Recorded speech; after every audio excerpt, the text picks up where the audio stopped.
we talked about a little bit. I think you and I are both going to be party poopers here, but no offense to Luke de Jong, right? But if he were to start 90 minutes every week, I think we know that some of those goals might dry up. He actually might have, certainly will have a less goals per minute average. But now imagine replacing him or supplementing what Aubameyang was in the first half of that game with Robert Lewandowski, because that is the big name on everybody's lips today. And it could just be leverage. It could just be, he wants a better contract with Bayern Munich to see out his playing days. I'm not sure how much there is to this. It really could just be even a smokescreen. Like Barcelona might be going hard after somebody else, and they just need a few days of quiet, right? They just need a few days of quiet, as they translate and speak Norwegian and English. Well, yeah, English and Norwegian. And anyway, but Lewandowski is still possible, and it depends on his wage ask. Like, what is he not getting from Bayern that he would for Barca? The reports are that Xavi is the one who called him, and he's bought into the project. I don't know why he wouldn't be, right? And it also makes sense for Barca to splash, if you will, for this kind of player, especially if it's a reasonable 3-year deal. And I'll go first, Rafa. I'm actually not afraid of a 3-year deal. He's 33 now, turning 34 in August, but he's played 97% of all minutes in the Champions League and 96% of all minutes in the Bundesliga. 46 goals and 4 assists in 40 matches this season.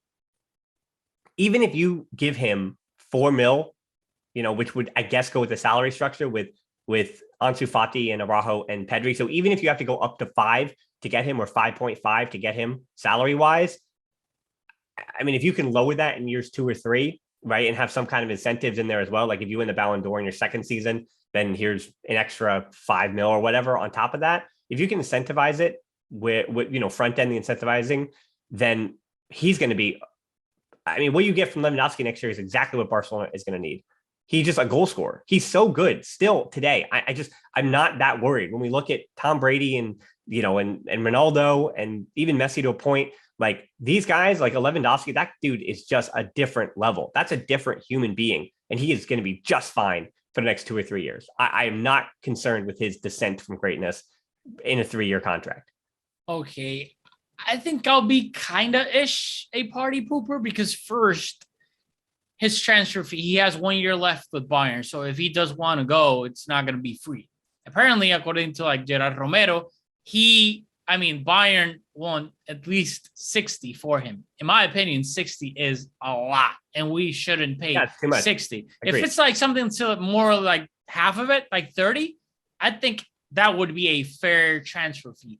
Then salary-wise, according to Gerard Romero, again, you could believe him, you could not. He is asking for 20 net. That's after taxes. Yeah. That's just that. Yeah. If he wants to come to Barcelona, I give you my number. Exactly. I give you my number for him. Exactly. There's no way in hell we can afford 20 million net, because for him to earn 20 million net because of Spain's taxes, which take almost half of it, we would have to pay him 40. So that just doesn't add up. So again, if he does want to come and he ends up going to Barcelona, it can't be for 60 million of a transfer fee. He can't be earning 20 million euros net. So a lot of there's so many what ifs with this from the salary aspect of it that I just don't even want to get, can I say, excited a little bit. Then the sporting aspect of it, he's going to turn 34. If he does sign with Barcelona, he'll be 34 when he arrives at the Camp Nou. I say ages aren't the same with anyone. You can age horribly. Sadly, we saw that with Ronaldinho, and I think we're kind of seeing it with Neymar. Or you can age gracefully, like Benzema, who's right now like fine wine. And physically, the Benzema that was a little bit chubby back in the day, that was criticized and whatnot. Now you look at Benzema, and he's like a prototype, like just in an amazing physical condition. And Lewandowski has been that throughout his entire career. And you could argue that right now at 33, he's arguably in the best shape of his career. You look at Bayern Munich's Amazon Prime documentary, and you see he's like a cyborg. So bar any, knock on wood, major injury, physically, I don't think in his case, age, like the number 33 years old, 34 years old, would be a problem for a 3-year stint because I think he's in such good shape that he could, 2 of those 3 years, he could give Barcelona what you were saying, and I agree, that much needed goal scoring threat, like world-class elite level, to go with the amazing pieces that you have around it.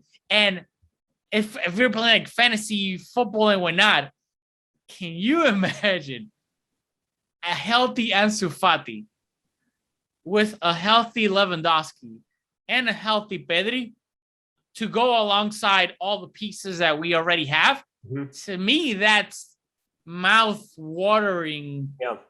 I got potential. A hot take for you. I got a burning hot take for you. I very rarely do I step out of my comfort zone with hot takes. If Lewandowski came for 10 million or 8 million salary next season, or you got Haaland at 8 to 10 million next season, Lewandowski at Barcelona would outscore Haaland at Barcelona next season, and he would also play more minutes and more games. That's the hot take for you. That I think Haaland, to me, the next 3 years feels like as much of a risk as Lewandowski. That is just how healthy and consistent he has been for 13 or 14 years, right? It's the same thing with Benzema, as you said. When a guy is showing you who he is today, still, you have to believe that is currently who he is. And these gigantic drop-offs, they don't happen to people like Lewandowski in that way. I mean, look at Ibrahimovic, right? Like, he was like, oh, let me go to the US, not to like be in the retirement league, just to like conquer America, or that's what he said, and then go back to Italy because AC Milan desperately needs me, and I need to help them. I don't know how much he helps in the locker room, but I need to help them, potentially win the Scudetto this year. So I think, I'm not saying I want Lewandowski, because any younger forward will also really excite me. But as I mentioned, like, you go through it over and over and over again, and you're like, well, if they don't land on Haaland. It's just the same thing with Lewandowski and Haaland. The same thing about the way that the way that these players play. I do not worry anymore in a way that I did, especially with Valverde, and a little less. Setien didn't even get his own summer, but even with Koeman, right? Whereas, like, okay, certain players are going to fit here, certain players won't. And it's been this thing with Tata Martino going back, where it's like, what are they trying to do? What is this manager looking to do? And if you're just talking about a guy as a number 9 to put the ball in the back of the net, you want a guy who understands space, which I think Lewandowski does better than Haaland. Again, it's not a like-for-like comparison, but Lewandowski, I would have no worries or qualms that he cannot even begin on the left wing. But we obviously know he's going to score the goal, but he starts his move on the left wing. Ferran Torres comes up through the middle, and that's even if Ansu Fati's not on the field and Ferran Torres is, right? So what he's able to do would be more than enough in Xavi's system for the next 2 or 3 years. And does Barcelona want to kick the can? Would they rather, again, the numbers he's saying mean this is not real. But if he were to agree to Barcelona, if he really believes in that project that Xavi put out, and if he's willing to take, let's go up to 6 mil in salary for next season, if he's willing to do that, why would Barcelona not take that deal instead of, what is it for Haaland? What is it, 20, right? Regardless, like, we don't know about Lewandowski, but for Haaland, we know it's going to be somewhere around 20. So why would you not just, again, basically kick the can down the road and say, hey, in 2 to 3 years, maybe a center forward that we don't know about yet, one playing in Ligue 1 that actually I've looked before. And there are some who are 19, 20, 21 years old. Maybe they become the next, not Mbappe or Haaland, but the next really good number 9 that's going to pair with Ansu Fati, because maybe he is Barca's future number 9 in the long term, right? And then Pedri will continue to evolve, and Gavi will continue to evolve. And so all this team might need in 3 years, when Lewandowski is 37 and ready to, hang it up or go back to Borussia Dortmund to finish, or back to Poland to finish his career, right? Like, when he's ready to hang it up in 2 or 3 years, from at least with his contract, then that's when Barcelona are going to say, hey, we have all these world-class talents. All we need really is a number 9 who doesn't have to be the guy, just like in that Guardiola era, right? They weren't looking for Lewandowski to be the guy. They just needed Samuel Eto'o, who's an all-time player, right? But he was able, that being Eto'o, as much as he didn't want to be the, he wasn't the Ronaldinho. Then he wasn't Messi. He was just Samuel Eto'o, the number 9. His job was just banging goals and understand space. And so Barca might just need to find that next player in 3 years. And they might be giving themselves time to do that, and also giving themselves time to afford to be able to do that. And maybe the price of doing business for that might be the 7 or 8 mil in this, at least next season, the salary that Lewandowski would cost. Also, it might not matter at all, Rafa, but what I think in this, obviously, I know we're talking about like rumors and whatnot. I think what is very important in how things develop, not only for Barcelona, for Madrid, Dortmund, Bayern City, is the domino effect. Who out of all these big forwards is going to sign first? Because I think that'll play a major role into other teams panicking or not panicking. Because so who do you think is the domino? I got my that's a really good question. I don't know who will be the domino because I think it's Mbappe. I think Mbappe is the domino because Real Madrid is just waiting. They're waiting in the wings. They're waiting to figure out, is Mbappe going to is staying at PSG or is he going to Real Madrid? Because that, I think, is what sets everything in motion. That's what sets, unless Haaland's really going to Man City, right? Like, and that's unaffected by anything else. I think that's what starts that domino. I agree. Like, he's the number one guy, the best player available this summer. But I don't know, for example, if Haaland, like if Mbappe is going to wait till literally the summer to announce it, and maybe Haaland announces it first, and that will kind of start the domino effect. And then let's say Mbappe goes to Madrid. Barcelona are kind of gonna panic in a way because it's freaking Mbappe. Haaland ends up going to City. Then you're Bayern. Are you gonna sell Lewandowski for less than 60 to Barcelona and be without Lewandowski and not have anyone else to sign of that caliber? Because even like a guy like Vlahovic, he's at Juve now. He's not going anywhere. So there's no top tier players available. And I don't think Bayern would sell Lewandowski for less than 60 to Barcelona if Haaland is already gone. They don't have a chance to sign Haaland. Mbappe is gone. Adeyemi is close to going to Dortmund. So are you going to be freaking Bayern Munich and be without Lewandowski and not sign anyone because there's no one to sign? They're in an interesting position because we know, you and I both know that if it's too pricey for Barca, it's definitely going to be too pricey for Bayern. And it's also not a reminder too that everything behind the scenes for Bayern with that 50+1, their last two assemblies, if you thought there was a lot of arguing at Barcelona's last two general assemblies, like Bayern Munich, it's been quite a lot of consternation this year between the decisions that Bayern have made financially and the club supporters and those who, again, own 50% of the club. And so I think for Bayern, like they're going through their own stuff off the field, even for the first time in a long time, because they have been just the mark of consistency for 40 years, right? Like since the Berlin Wall fell, Bayern Munich has been, before that even, right, in the days of Beckenbauer, like Bayern Munich has always been with Bayern Munich, that mark of strength in Germany, and of course also dominate Germany. But I think they have decisions to make as well. And I think the negotiations immediately, this whole conversation might be dead by tomorrow morning when this goes out and everyone's currently listening to this. Because if Bayern do get on the phone with Barca and go 60, you hang up immediately. You hang up. 25 mil for, I'd say 6 mil per season. That's my number. There you go. That's the number for 33-year-old Lewandowski, who, again, for Barcelona next season will bang in 35 goals and be able to play 95% of all minutes. So, that is definitely a player that I would take in a heartbeat for Barcelona if the money was right. Rafa, I'll give you the last word on this. Yay or no, Lewandowski, but not even that simple. What's your numbers? You got different from me? No, the thing is, I don't see him accepting 6 million. So that's why it's just kind of hard to see because.